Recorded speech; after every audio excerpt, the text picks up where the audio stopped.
அறியாத ஏமாளினா உலகம் புரியாத அப்பாவினா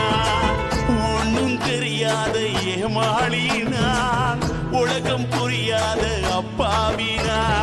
யாரும் அறியாத எதுவும் புரியாத எதையும் உணராத பேதைனா ஊரும் அறிந்த உலகம் புரிந்த எல்லாம் உணர்ந்த மேதை நீ உள்ளத்தை தந்தா தந்தா எதுப்பியா ஏன் கந்தா கந்தா என் உள்ளத்தை தந்தா தந்தா எதுப்பியா இல்ல யோசிப்பியா முருகா முருகா முருகா முருகா